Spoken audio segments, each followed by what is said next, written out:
dari semua orang. Tapi lama-lama, kalau ini diteruskan, itu bisa membuat pemerintah kelihatan lemah.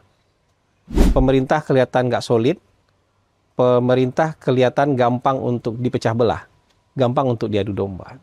Ini bahaya nih persepsi ini kalau dikembangin lama-lama. Lagi rame nih Bang, soal gaya komunikasi Pak Purbaya terlihat sangat frontal dan tidak seperti pejabat lain. Bang Hasan ngelihatnya seperti apa? Ya, saya pernah bicara soal ini juga di salah satu tayangan. Kadang-kadang perlakuan orang itu berbeda ketika ngelihat siapa yang bicara. Walaupun bahasanya sama. Kalau ada si A ngomong rakyat jelata, kemudian dituntut untuk minta maaf. Tapi yang lain ngomong rakyat jelata, nggak apa-apa. Itu pernah terjadi. Atau suasana perasaan masyarakat itu juga menentukan gaya komunikasi yang diterima pada saat itu. Orang juga menentukan. Saya nggak kebayang kalau misalnya gayanya Pak Purbaya ini misalnya dipraktekkan oleh menteri lain misalnya. Bisa jadi tidak seperti ini responnya. Tapi ketika diterapkan oleh Pak Purbaya, responnya banyak yang mendukung. Bahkan sekarang ada yang bilang bahwa hanya 3 yang kalau pakai patwal boleh dikasih jalan. 3 apa 4? Ya pokoknya ada RI1, ada ambulan, kalau ngiung-ngiung ya. Kalau ada pakai strobo ngiung-ngiung itu ya ada 4 ya berarti. Ada RI1, ada ambulan, pemadam kebakaran, sama mobilnya Purbaya katanya. Yang kalau ngiung-ngiung di jalan tuh boleh dikasih jalan. Makanya saya bilang kadang-kadang nggak ada teori komunikasi yang betul-betul baku. Yang kalau misalnya itu disampaikan oleh orang tertentu, jadi orang ngerasa nggak apa-apa. Gitu. Cuman, ini kalau kita bicara dalam konteks pemerintah ya, sesama anggota kabinet, sesama pemerintah nggak bisa, kalau menurut saya baku tikam terus-menerus di depan umum. Karena itu akan melemahkan pemerintah. Kita kalau mau baku tikam di ruang tertutup, mau saling koreksi, mau saling marah-marah, mau saling debat, mau tunjuk-tunjukkan di ruang tertutup. Tapi kalau di ruang terbuka, kita nanti akan mengentertain orang yang tidak suka dengan pemerintah. Kemudian mengatakan, wah ini bagus nih, mengentertain orang yang tidak suka dengan pemerintah. Mungkin kita nggak dapat cercaan, makian dari pendukung pemerintah karena mereka menahan diri. Jadi kesannya kita mendapatkan dukungan dari semua orang. Tapi lama-lama, kalau ini diteruskan, itu bisa membuat pemerintah kelihatan lemah. Pemerintah kelihatan nggak solid, pemerintah kelihatan gampang untuk dipecah belah, gampang untuk diadu domba. Ini bahaya nih persepsi ini kalau dikembangin lama-lama. Misalnya menteri berantem sama gubernur. Itu mungkin hari ini kita melihatnya jadi hiburan, nggak apa-apa sementara. Karena waktunya masih sebentar. Tapi kalau lama-kelamaan orang akan melihat ini sebagai ketidaksolidan pemerintah. Padahal soliditas pemerintah itu penting sekali. Konsolidasi kekuasaan itu penting sekali. Jadi nggak bisa berlarut-larut kayak gitu. Maksudnya kalau ceplas-ceplosnya mengenai atau kelugasan itu mengenai kebijakan dan lain-lain nggak apa-apa. Tapi kalau saling melemahkan antar pejabat, nanti kan kita juga pernah ada yang kayak gitu. Dan nggak solid akhirnya gitu loh. Dan berantakan juga kayak gitu. Temannya Pak Ishak kan teman saya juga gitu. Dulu saya dukung kayak gitu. Tapi kita lama-lama merasa bahwa ya pemerintah nggak bisa jalan nanti. Karena ada resistensi. Apalagi kalau jadi common enemy di dalam pemerintahan sendiri itu jadi perlu diwaspadai. Jadi saya ngerasa beliau harusnya nanti sadar dan kemudian menahan diri untuk kemudian tidak saling silang sengketa dengan sesama pemerintah di ruang publik. Kalau mau silang sengketa kita di dalam aja. Kalau di luar nanti publik terentertain, terhibur, seolah-olah dukung kita, tapi dalam jangka waktu yang panjang publik akan ngerasa, oh ini pemerintah gampang dipecah belah nih. Pemerintah gampang diadu domba, gampang digergaji nih. Tiang-tiang penopang pemerintah ini nanti gampang digergaji. Kenapa? supply aja ke Pak Purbaya terus, interview aja dia terus gitu. Hari ini si A kena setrum, besok si B kena sengat, besok si C kena bakar gitu. Besok si D kena setrap gitu ya. Tapi kan kalau lama-lama dibiarkan kayak gitu, nah pemerintah ini akan saling baku tikam satu sama lain kan di depan publik. Akan memperlihatkan itu. Jadi ya ada plus minus. Sekarang kita fokusnya mau menjalankan pemerintah dengan efektif atau mau mengentertain publik dengan tontonan-tontonan dari pemerintah. Nah, gitu aja. Silakan pilihannya. Saya kan bukan orang pemerintah lagi. Silakan pilihannya, pilihan yang mana. Gitu. Menurut Bang Hasan, fenomena rising star ini akan bertahan lama atau dalam waktu dekat ini akan meredup? Gini, ini mungkin biar mudah ya. Kalau saya dulu di kantor komunikasi, itu yang dituntut omon-omonnya, bukan kerjanya. Karena kerjaan kita ngomong, kita nggak ada produknya. Tapi kalau menteri lain, di ujungnya masyarakat akan melihat hasil kerjanya, bukan omongannya. Hasil kerjanya terbukti apa enggak. Beda ini, kan ada memang yang posisinya, sekarang kan misalnya kepala Bakom misalnya, atau siapa gitu, atau kepala KSP misalnya. Memang tugasnya nanti menyampaikan apa yang perlu diketahui oleh publik misalnya. Tapi kalau menteri-menteri, orang akan melihat hasil kerjanya, di ujungnya orang akan melihat hasil kerjanya. Jadi walaupun kita berusaha untuk menghibur dengan kata-kata kelugasan yang kemudian mengentertain publik ini, lama-lama kan orang akan lihat, Pak, hari ini saya minta butuh buktinya. Kita butuh hasilnya sekarang. Hasilnya mana gitu. Ujungnya kan orang akan berhadapan dengan kenyataan. Misalnya kan gitu, Pak, janjinya begini, ya kita tuntut hasilnya begini gitu. Bukan omongannya lagi yang kita minta gitu, tapi hasilnya bisa kita rasakan. Jadi saya yakin di ujungnya nanti ini mungkin entertain sesaat aja. 2 bulan lagi, 3 bulan lagi masyarakat akan menagih hasilnya Pak gitu. Jangan diomongin lagi Pak, hasilnya Pak mana gitu. Orang akan sampai di titik itu. Gitu. Kalau dilanjutkan dengan hanya seperti itu, ngomong-ngomong seperti itu, ya masyarakat mungkin akan nanti menagih hasil gitu. Pak, berhenti dong Pak ngomong gitu. Kami butuh hasil sekarang Pak gitu. Bisa begitu nanti itu publik gitu. Gitu. Nah, itu baru akal sehat gitu. Menurut Bang Hasan, gaya komunikasi Pak Purbaya ini by design oleh pemerintah atau benar-benar organik?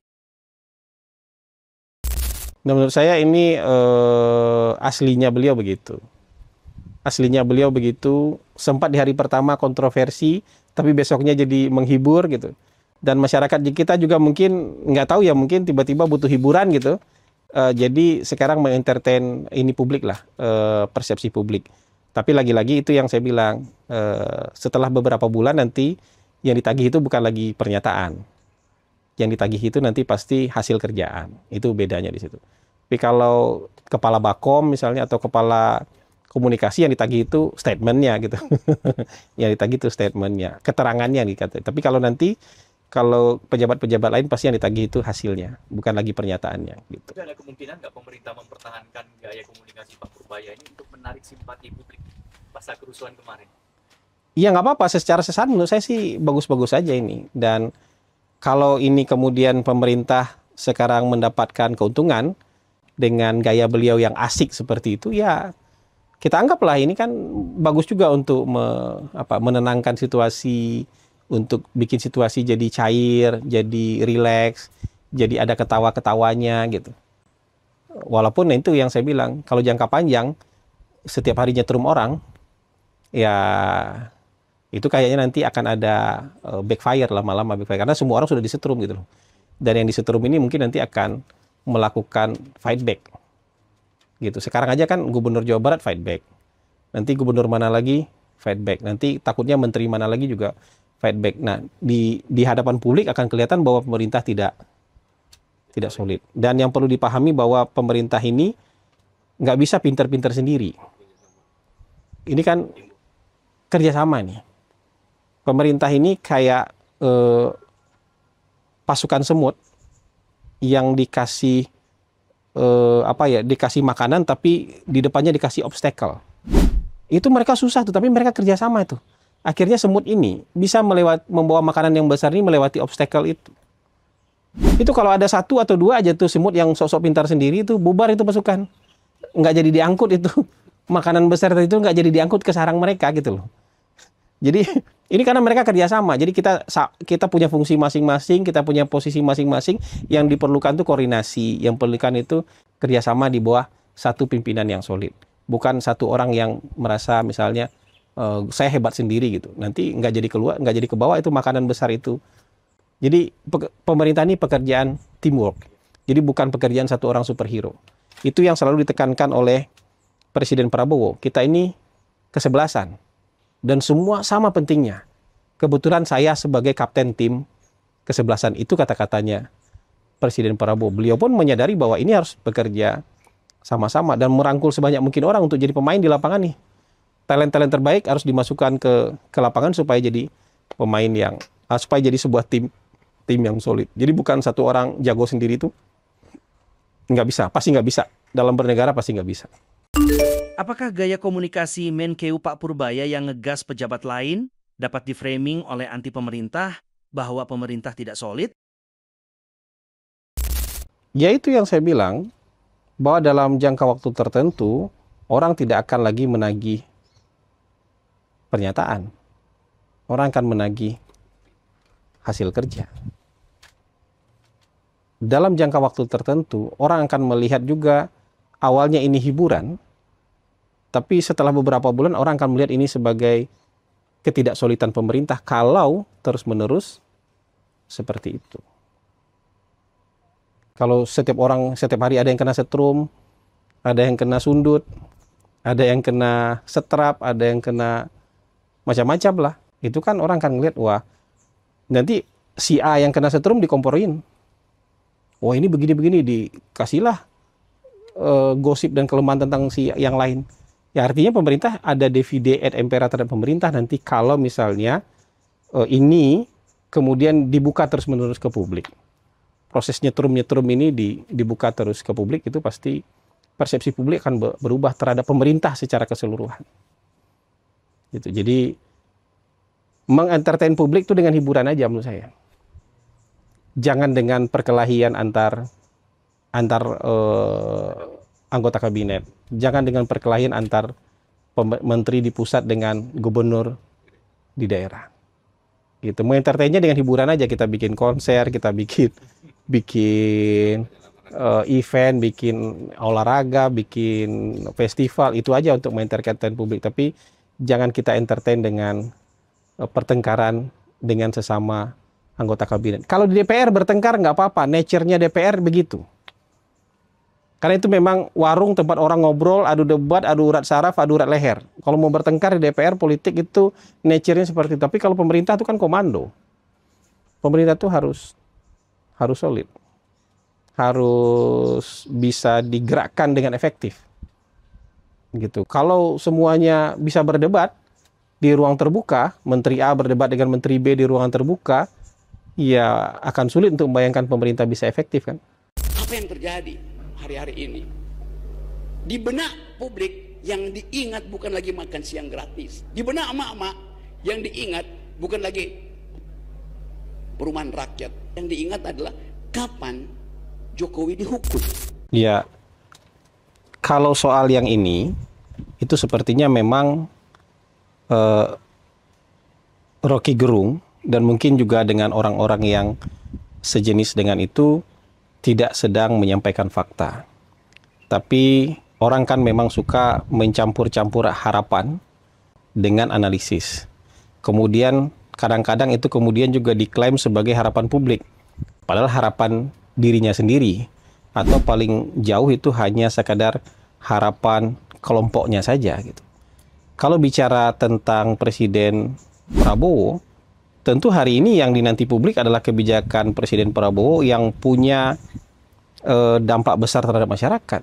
Yaitu tadi itu, makan bergizi gratis yang tanpa insiden, kemudian program perumahan rakyat, cek kesehatan gratis, renovasi sekolah, program swasembada pangan, itu yang ditunggu oleh masyarakat. Masa iya masyarakat menunggu kapan kapan Presiden Jokowi dihukum, dia dapat data dari mana? Kecuali dia dapat data boleh gini dari metik mangga di depan rumahnya dia. Data itu kan harus ditambangnya dari masyarakat gitu, bukan metik pohon di depan rumah kita gitu loh. Kalau data itu hasil metik pohon dari rumah kita, itu nggak bisa diklaim sebagai keinginan publik gitu. Itu keinginan dia yang kemudian dia bilang sebagai ini harapan publik gitu. Padahal harapan dia gitu. Itu lebih kepada memuaskan mungkin dendam pribadi itu. Jadi bukan harapan publik. Yakin tuh publik ketika membacanya juga tidak akan beresonansi dengan perasaan publik, karena bukan itu harapan publik. Publik lagi memikirkan kehidupan mereka kok. Besok mereka harus makan apa, bagaimana pendidikan anak-anaknya dia, bagaimana masa depan mereka. Terus Rocky Gerung mencoba untuk menggiring pikiran publik ke masa lalu, ngapain gitu. Dengan tuduhan yang tak mendasar tersebut, apakah Rocky Gerung masih pantas, Bang, buat disebut sebagai tokoh akal sehat?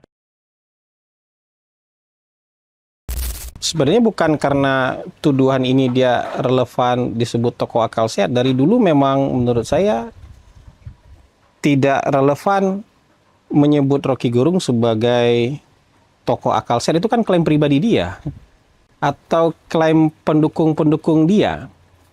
Dan kalau misalnya akal sehat itu beresonansi dengan pikiran publik, selama ini dia sudah jadi bagian dari pemenang kan? Ini kan salah terus, analisisnya salah, harapannya salah, prediksinya salah sebagian besar ya. Itu mungkin ada 1-2 kali yang benar lah, tapi minor lah. Tapi yang majornya sebagian besar salah. Kalau untuk akal sehat itu tidak seperti pikirannya Rocky Gerung. Jadi kalau saya bisa menggambarkan pikiran yang seperti Rocky Gerung ini, itu pikiran yang diberi sayap tapi lupa dikasih kaki. Pikirannya terbang kemana-mana itu. Jadi kalau nggak dikasih kaki, nggak bisa hinggap di bumi, pikiran itu nggak akan nancap di pikiran masyarakat. Pikiran itu kan kayak benih, harus ditanam, bukan dikasih sayap gitu loh.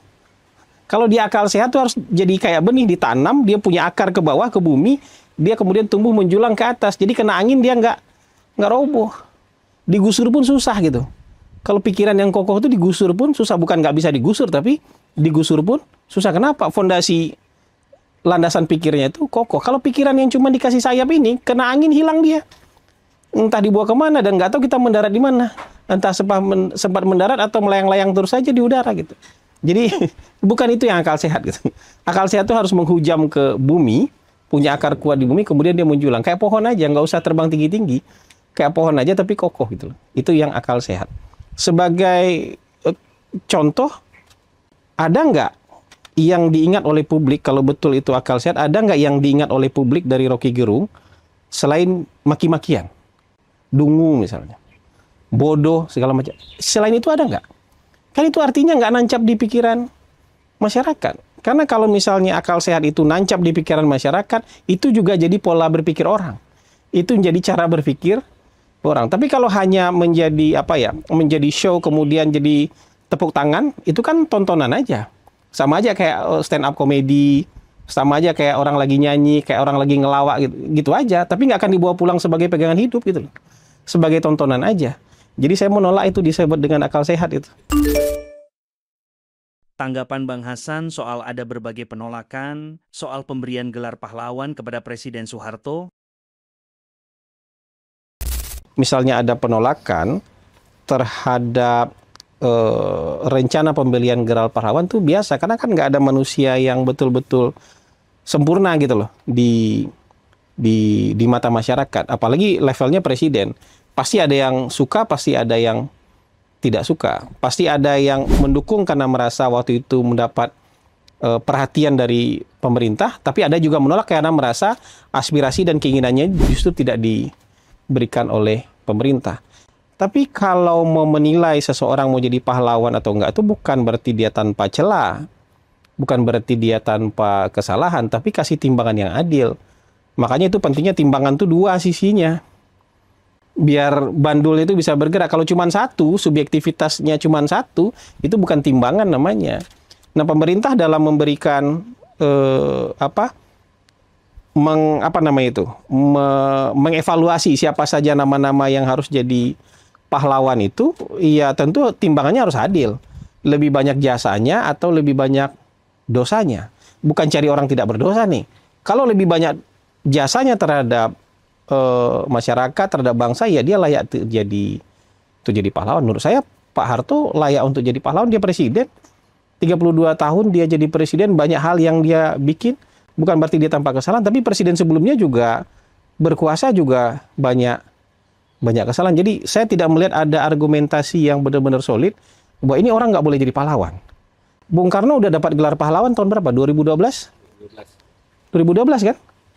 Bung Karno di akhir masa hidupnya kan jadi totalitarian, mungkin nggak ada pemilu, jadi paduka yang mulia presiden seumur hidup, nggak ada yang membalance dan korektif waktu itu, balancing powernya nggak ada, tetap jadi pahlawan. Bung Karno sebelum merdeka ada riwayat jadi penganjur Romusa, perusahaan kerja paksa terbesar di dunia mungkin pada saat itu. Tapi kita kan menimbang-nimbang jasa, tetap dia layak untuk jadi pahlawan. Pak Harto dengan segitu panjang sejarah beliau itu banyak jasanya. Kalau menurut saya pribadi, mungkin subjektif juga ya. Saya kan pengagum Pak Harto, tapi memang kalau dipikir-pikir jasanya banyak sekali. Keluarga berencana itu betul-betul sukses dan efektif itu di zaman saya itu bagus. Kalau kita nggak tahu tuh meledak kayak apa jumlah penduduk kita, dan mungkin pemerintah nggak sanggup untuk mendeliver kesejahteraan sosialnya.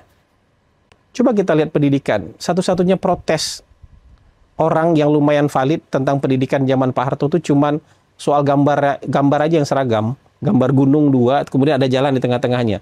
Sisanya kan pendidikan yang baik. Mungkin kalian juga kan produk pendidikan di zaman itu. Masa kita mau bilang pendidikan zaman itu jelek? Kita pagi-pagi olahraga dulu, senam pagi. Habis senam pagi, kalau di tempat saya dulu kita nyanyi lagu-lagu kebangsaan. Nggak ada di antara kita yang nggak hafal lagu-lagu kebangsaan, nggak ada yang nggak hafal Pancasila. Hari ini, pendidikan matematika, pendidikan bagus kok. Tapi kan metode pengajaran makin lama makin berkembang. Tapi yang mata pelajaran citizenship-nya makin lama makin hilang. Mata pelajaran civic education-nya makin lama makin hilang. Sementara yang kuat itu waktu itu adalah itu di zamannya Pak Harto. Bagus. Bahkan ya, nih. Sekarang kan ada namanya program makan bergizi gratis. Tapi di awal 90-an itu, pemerintah Orde Baru itu ada namanya program PMTAS. Kalian browsing deh. Program makanan tambahan anak sekolah. Saya sempat dapat itu. Waktu SD saya dapat tuh. Kadang-kadang kita dikasih bubur kacang hijau. Kadang kita dikasih telur rebus. Kadang kita dikasih program makanan tambahan anak sekolah. Dan mungkin sampai tahun 95, 96 itu sudah 6 juta anak yang dapat. Artinya ini program ini jalan nih secara bertahap, jalan terus nih. Ini terhenti karena kita mulai mengalami krisis ekonomi dan kemudian beralihnya kekuasaan ke Orde Reformasi. Kalau enggak ini sudah jalan nih. Sudah jalan nih, kalau nggak ada penggulingan kekuasaan waktu itu, ini mungkin program sudah jalan terus ini. Jadi hari ini pun Pak Prabowo, Presiden Prabowo itu mencoba menyempurnakan apa yang ada dan ini kan program yang bagus gitu. Jadi menurut saya bolehlah untuk ini. Itu belum ada cerita soal heroiknya Pak Harto. Kalau saya cerita soal heroiknya Pak Harto, nah luar biasa sekali nih. Teman-teman bisa, oh masa sih, tapi ini heroik sekali kalau mau diceritain. Apa mau diceritain sekalian gitu? Ya Bang, karena kan mungkin sudah lupa kita sebenarnya Presiden Soeharto itu apa yang sudah dilakukan dengan begitu banyaknya informasi yang muncul. Nggak, ini mungkin bukan soal apa yang dilakukan di Indonesia. Tapi ini menunjukkan bahwa beliau itu punya keteguhan pendirian dan kekuatan batin. Orang nggak punya keteguhan pendirian, kekuatan batin nggak akan sanggup melakukan ini. Jadi tahun 95, itu masih bergejolak tuh, perang Serbia-Bosnia. Itu Pak Harto datang ke Bosnia, mendarat di Sarajevo.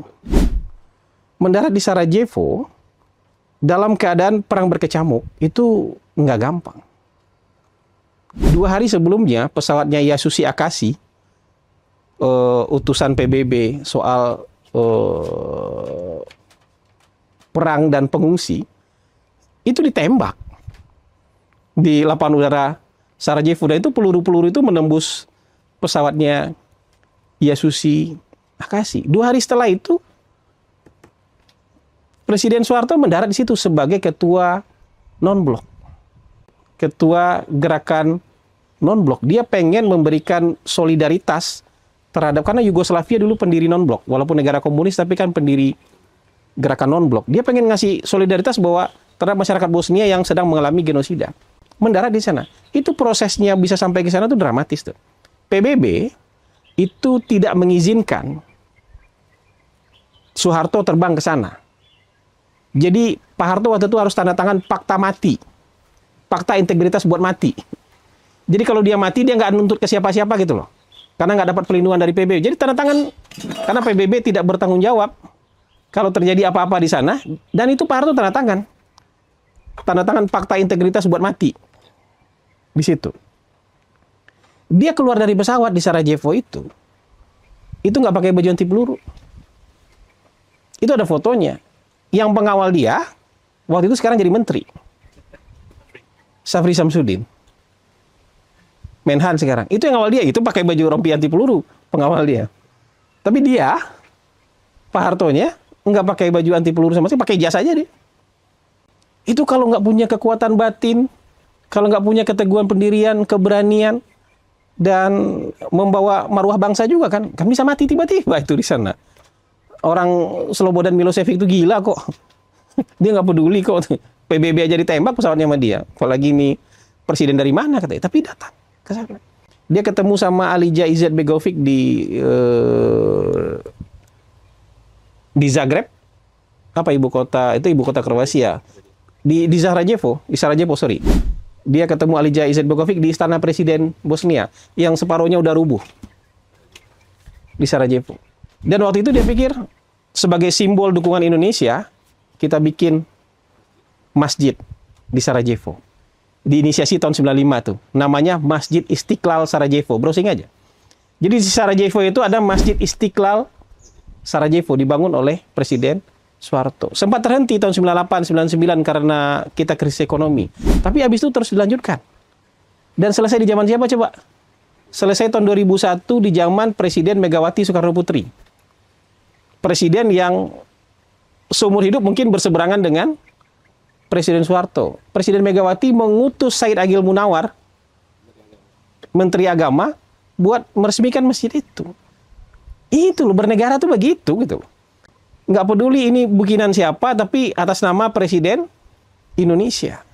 Dibikin masjid yang nyuruh Presiden tanpa nama Presiden Indonesia. Siapapun Presiden Indonesianya setelah itu, dia lanjutkan dan dia resmikan itu. Tahun 2002 kayaknya Ibu Megawati berkunjung juga ke sana untuk melihat melihat Sarajevo dan Masjid Istiqlal Sarajevo. Ya, itu indahnya berbangsa dan bernegara kayak gitu. Jadi kasih timbangan yang adil.